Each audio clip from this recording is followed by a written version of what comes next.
আজ নিয়ে এসেছি নিরামিষ একটি রেসিপি। আপনারা দেখে বুঝতেই পেরে গিয়েছেন এটি বেগুন দিয়ে তৈরি করেছি।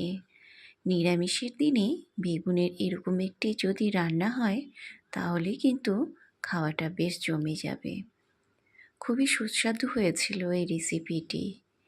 তাহলে চলুন আমি এটি কিভাবে বানিয়েছি একবার হলো দেখে নিন। প্রথমেই আমি একটি মশলা বানিয়ে নেব।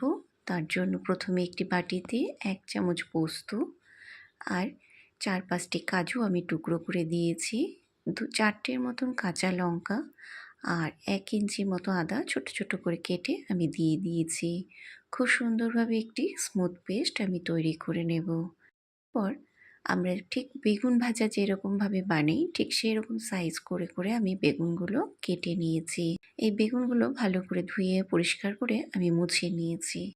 এর মধ্যে 1 চামচের মতন হলুদ আর 1 চামচ লঙ্কার গুঁড়ো দিয়ে আমি ভালো করে মেখে নেব। বেগুনের গায়ে যাতে জল না থাকে সেটি ভালো করে দেখতে হবে। ধোয়ার পরে বেগুনগুলোকে ভালো করে মুছে নিয়ে তারপরে আমি এই মশলাগুলি মাখিয়ে রেখে দেব। তেল গরম করে নেব আমি একটি কড়াইতে, অবশ্যই সেটা সরষের তেল। এবার এর মধ্যে আমি একটি একটি করে বেগুন দিয়ে দিচ্ছি। বেগুনগুলো খুব ভালোভাবে আমি ভেজে নেব। বেগুনগুলি এক পাশ ভাজা হয়ে গিয়েছে, ঠিক এরকম লালচে করে করে আমি ভেজে উল্টে দেব। বেগুনগুলো উল্টে দিয়ে এপিট ওপিট ভালো করে ভেজে আমি তুলে নেব। খুব সুন্দর করে আমি দেখুন ভেজে নিয়েছি বেগুনগুলো, ঠিক এরকমভাবে ভেজে নিতে হবে। ঠিক একই রকমভাবে বাদবাকি বেগুনগুলো আমি ভেজে তুলে নেব। এবার সেই তেলের মধ্যেই আমি 2টো শুকনো লঙ্কা, 1 চামচ কালো জিরে ফোড়ন দিয়ে নিচ্ছি। তারই সাথে আমি 1 চামচ লবণ, 1 চামচ হলুদ গুঁড়ো আর 1 চামচ কাশ্মীরি লঙ্কার গুঁড়োটা দিয়ে দিচ্ছি। একটু নাড়িয়ে নিয়ে তার মধ্যে আমি বড় একটা টমেটো আমি পিউরি করে রেখেছিলাম সেটি দিয়ে দিচ্ছি। সেটাও ভালো করে কষিয়ে নেব।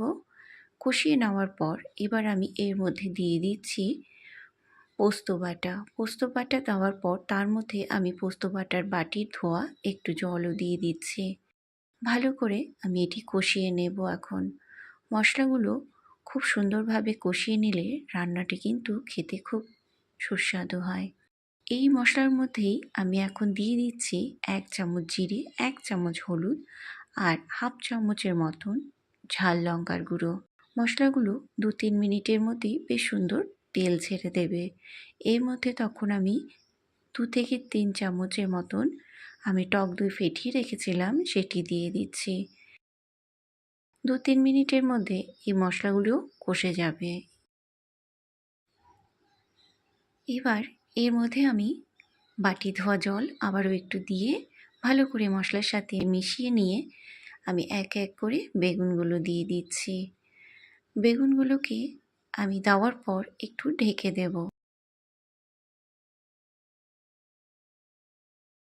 2 মিনিটের মতন আমি বেগুনগুলোকে মশলার সাথে ফুটিয়ে নেব।